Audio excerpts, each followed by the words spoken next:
Okay, everybody, it's time for another NFL Top 10 list, and this time I'm going to be doing the top 10 most painful losses of all time. Now, some of you may be wondering what exactly is going to be featured in this top 10 list of painful losses.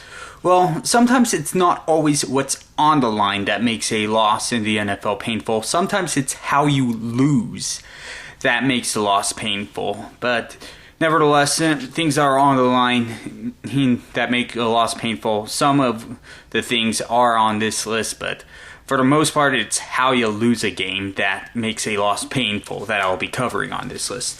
Anyways, let's get down to it. Number 10, the Immaculate Deflection. It was the Denver Broncos versus the Cincinnati Bengals. Was in week 1 of the 2009 season. Basically, there was less than a minute left. The Broncos had the ball. They were trailing 7-6. Kyle Orton trying to throw the ball to his intended target, gets deflected by a Bengals receiver, but falls right into the hands of Brandon Stokely. Runs it all the way for a touchdown with a little more than 10 seconds left. Broncos ended up winning 12-7. It's not really that high on the list because, it was week 1 and the Bengals ended up going to the playoffs anyways. Number 9, the Holy Roller. We all know about the Holy Roller where Ken Stabler got sacked and fumbled it forward and Dave Casper ended up recovering in the end zone for a touchdown. It happened in 1978 week 2 against the Chargers. The Raiders beating the Chargers that way. And everyone in the arena and everyone in the stadium was shocked. They were thinking, how on earth did this happen? And of course the rule ended up getting changed for the next season. So unfortunately for the Raiders and any other team that thought about trying this play again, they're not going to be allowed to do so. Because now, on 4th down plays and with less than 2 minutes left and a half, only the offensive player that fumbled it is allowed to recover it. Any other offensive players that try to recover it, the play's dead right there. Number 8. And this one came from this previous season, the 2010 Jaguars Hail Mary. It came in their first meeting against the Houston Texans, and I'm sure everyone's seen this play by now. If you not, look it up on YouTube. Basically David Garrard scored a 50-yard Hail Mary to Mike Thomas. Originally it was batted down by a Texan, but it was batted down right into the hands of Mike Thomas. Mike Thomas then stepped right in for a touchdown. Texans had no time to recover that. But regardless, the Jaguars did not make it to the playoffs. Neither did the Texans. It was a bad season for both of those teams.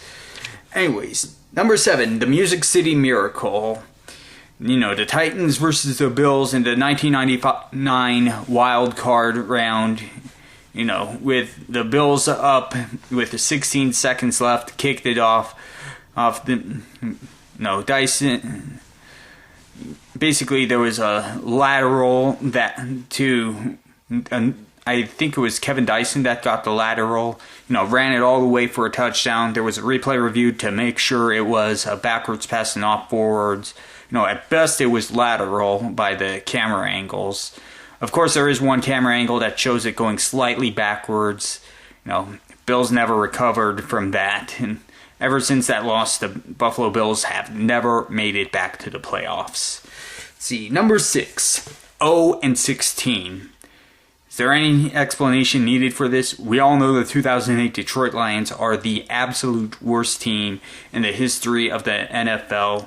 And each and every one of their losses was painful, but the last loss was the most painful because they knew they had to win to prevent themselves from being the most humiliated team in all of the NFL. And because they lost the last game of the 2008 season, they will forever be known as 0-16. They will forever be known as the team that wasn't an expansion team that couldn't win a single game in the regular season.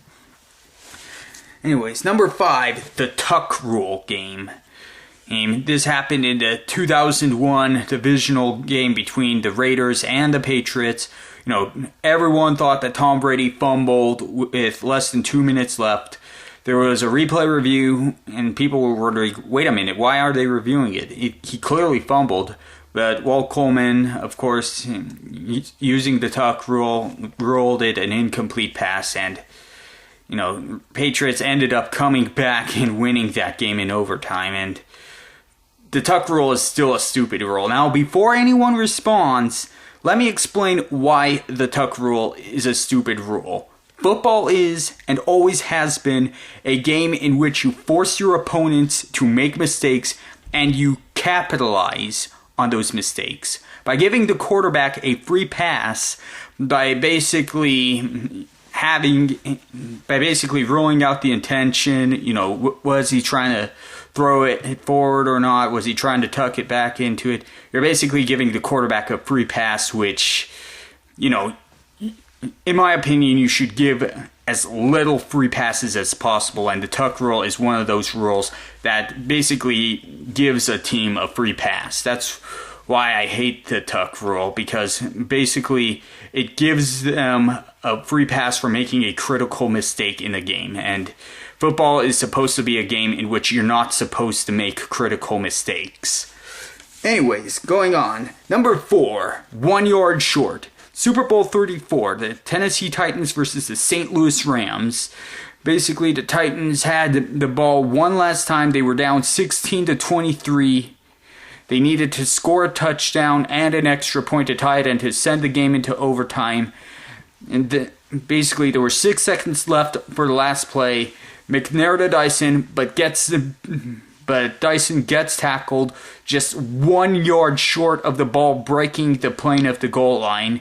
And who knows what would have happened if Kevin Dyson did score that touchdown. It's like, who knows, maybe in overtime the Super Bowl would have had a different result. We'll never know. It's that what-if factor that always gets to the what-if factor is basically one of the reasons why we watch football, because you never know what can happen, and you never know what the result would have been if certain plays had different results to them. There's always going to be that what-if factor. See, number 3, 18-1. The 2007 New England Patriots looked like they were going to become the second team in NFL history to have a perfect season in the Super Bowl era. The first team, of course, were the 1972 Miami Dolphins, when they were 17-0. Now, people are wondering, well, wait a minute, how could it, history lesson. There was a time in which the regular season in the NFL was 14 games, but I forget which season it was, but they eventually decided to expand the season to 16 games. And the New England Patriots were trying to become 19-0, but ultimately fell short of that goal because they lost to the New York Giants in Super Bowl 42, 17-14, when Eli Manning connected with Plaxico Burress with a little over 30 seconds to go. Tom Brady and the Patriots tried to score a touchdown with so little time left, but ultimately could not. If they were given more time, if they had more than a minute left, maybe they could have pulled it off. Maybe they would have had less pressure on them. But we'll never know. But it's a painful loss for the Patriots regardless, because that made them the best team not to win a Super Bowl. The 2007 New England Patriots, that is. They won 3 Super Bowls before the 2007 season, but the 2007 team will always be known as the best team not to win the Super Bowl. Number 2, wide right. It happened with the 1990 Buffalo Bills playing the New York Giants in Super Bowl 25. It was a very, very close game. It was the closest Super Bowl in the history of Super Bowls, because as basically neither team committed a single turnover. Both teams played hard and effectively. It came down to a Scott Norwood field goal attempt with 47 yards, I believe. It looked like it was going to be good at first, but ended up curving just wide right, and that set up bad luck after bad luck for the Buffalo Bills. They ended up going to 4 consecutive Super Bowls and losing all 4 of them. The first of which was that Ride White, which makes it the most painful Super Bowl loss for the Buffalo Bills. And now the number 1 painful loss of all time, the Immaculate Reception. We all know this, the 1972 divisional game between the Pittsburgh Steelers and the Oakland Raiders. We've all seen the play. If you haven't, look it up on YouTube. There are a whole bunch of videos on it. And, there were Raider fans that were arguing, well, wait a minute, it might have hit Frenchie Fuqua, or it might have hit the ground. Well, from frame-by-frame views from the side angle, it shows that it did in fact hit Jack Tatum. As for whether or not it hit the ground, well, there's no video evidence as to whether it did or not. All we have is Gene Upshaw's testimony on it. Of course, we can't ask Gene Upshaw today because he's dead. But here's another reason why I think the Raiders could have argued that it was the wrong call, because according to the rule book, if there's any question that a pass is complete, incomplete, or intercepted, it's always to be ruled incomplete. And there were some officials in that game that thought that it was incomplete at first. But of course, after the touchdown was scored, there are a whole bunch of fans coming onto the field. And could you imagine if after discussing the play amongst themselves, the officials chose to rule incomplete? I mean, the fans would have been furious. They would have beat up those refs to death. I mean, who knows? But ultimately, that is the most painful loss of all time, because it was such a freak play, it may not ever happen again.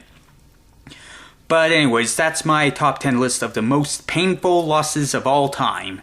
Thank you very much for watching, and if you have a suggestion as to what my next top 10 list should be, leave a comment in the comments section. Thank you for watching.